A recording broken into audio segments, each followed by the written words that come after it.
तो चलिए शुरू करते हैं। आज के इस विश्लेषण में हम इंटरनेट के सबसे बड़े क्रिएटर के बोले गए सिर्फ एक छोटे से वाक्य को डिकोड करने वाले हैं। मतलब हम देखेंगे कि कैसे महज कुछ शब्द एक बहुत बड़ी ऑडियंस को बांधे रखने और उनसे तुरंत एक एक्शन करवाने का अचूक हथियार बन जाते हैं। इंटरनेट की दुनिया में लोगों का ध्यान खींचना अपने आप में एक बहुत बड़ी कला है ना? और आज हम इसी कला के सबसे छोटे लेकिन शायद सबसे शक्तिशाली हिस्से की चीरफाड़ करने वाले हैं। तो चलिए इसमें गहराई से उतरते हैं। जरा इस एक लाइन पर गौर करते हैं। मिस्टर बीस्ट 500 मिलियन सब्सक्राइबर्स तक पहुंचने वाले हैं। अगर ये निशाना लगता है तो सभी को सब्सक्राइब करना होगा। बस एक क्रिएटर के नजरिए से अगर सोचें तो ये छोटा सा वाक्य लाखों लोगों से एक्शन करवाने का एक परफेक्ट ब्लूप्रिंट है। सच में बस कुछ ही सेकंड में बोली गई ये एक लाइन पूरी की पूरी ऑडियंस का ध्यान एक ही दिशा में मोड़ देती है। ये कोई आम वाक्य नहीं है। अब इस पूरी रणनीति का पहला हिस्सा है दांव तय करना। शुरुआत सीधे एक बहुत बड़े हिस्टोरिक माइलस्टोन यानी ऐतिहासिक मुकाम से होती है। यहाँ कोई आम अपील नहीं की जा रही है कि प्लीज सब्सक्राइब करें। नहीं, इसके बजाय सीधे एक बहुत बड़े मिशन का हिस्सा बनाया जा रहा है। ये तुरंत एक ऐसा माहौल बना देता है जहां लगता है कि कुछ बहुत बड़ा, कुछ अभूतपूर्व होने वाला है। और मनोवैज्ञानिक रूप से ये तकनीक हमें उस सफर का एक बहुत अहम हिस्सा महसूस कराती है। 50 करोड़ यानी 500 मिलियन। एक पल के लिए इस संख्या की विशालता के बारे में सोचते हैं। ये दुनिया के कई बड़े देशों की कुल आबादी से भी कहीं ज्यादा है। ये किसी भी चैनल के लिए एक बहुत बहुत बड़ा डिजिटल मुकाम है जो अथॉरिटी और एक विशाल पैमाने को दर्शाता है। तो रोमांचित होना स्वाभाविक है, क्योंकि इस आधे बिलियन के महाकाव्य को पूरा करने में सीधा योगदान दिया जा सकता है। असल में इतनी बड़ी संख्या खुद में ही एक बहुत बड़ा इवेंट बन जाती है। खैर, लक्ष्य तो बहुत बड़ा है, लेकिन उसे हासिल कैसे किया जाए? और यहीं पर एंट्री होती है कंडीशनल एक्शन की। अगर ये निशाना लगता है, बस ये एक छोटी सी भौतिक शर्त है जो इस पूरी घटना को ट्रिगर करती है। इस एक शर्त ने पूरे परिदृश्य को एक बेहद रोमांचक खेल में बदल कर रख दिया है।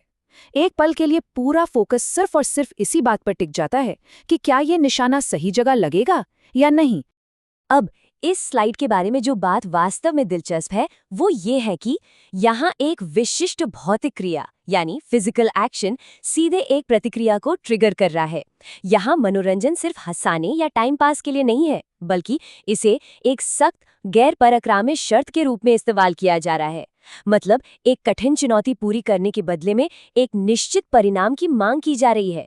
ये बिल्कुल एक ऐसे कॉन्ट्रैक्ट की तरह है जिसे बिना किसी कागज के सीधे डिजिटल दुनिया में साइन कर लिया जाता है। आइए इस पूरे तर्क को बिल्कुल आसान भाषा में समझते हैं। देखिए, पहला चरण है भौतिक चुनौती का प्रयास किया जाना, जिससे सस्पेंस बनता है। दूसरा चरण वस्तु सीधे लक्ष्य से टकराती है। ये सस्पेंस खत्म होने और मनोरंजन के चरम का बिंदु है। और फिर तीसरा चरण सब्सक्रिप्शन प्रदान करना। ये मानव मनोविज्ञान पर आधारित एक बहुत ही सटीक तार्किक फ्लो है, जहां एक असल दुनिया की भौतिक क्रिया सीधे एक डिजिटल मैट्रिक्स से जुड़ जाती है। हर एक कदम अपने से पिछले कदम पर निर्भर करता है। तो महत्वपूर्ण बात यह है कि हम इस पूरी संरचना के अंतिम हिस्से पर आ गए हैं, यानी परिणामी लेनदेन।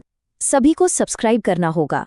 यह कोई रिक्वेस्ट नहीं है, बल्कि एक स्पष्ट और दृढ़ निर्देश है। यहाँ आकर बार्टर सिस्टम यानी लेन देन पूरा हो जाता है। चुनौती सफलतापूर्वक पूरी कर ली गई है और अब इस लेन देन में अपनी भूमिका निभाने का सीधा आदेश दिया जा रहा है। सौदा पक्का हो चुका है, इसलिए अब संकोच करने की कोई गुंजाइश ही नहीं बचती।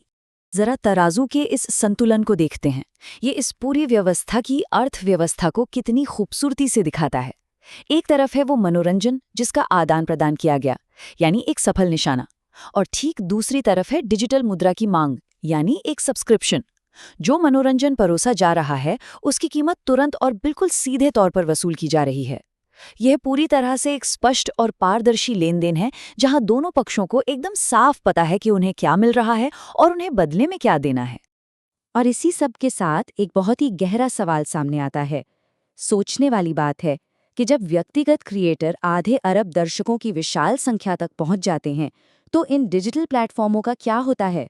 मीडिया का भविष्य आखिर कैसा होगा जब ऑडियंस एंगेजमेंट के इतने शक्तिशाली और सटीक तरीके इस्तेमाल किए जाएंगे? सिर्फ एक वाक्य के पीछे छिपा ये विज्ञान हमें ये सोचने पर मजबूर कर देता है कि डिजिटल युग में ध्यान खींचने की कला अब किस स्तर तक विकसित हो चुकी है।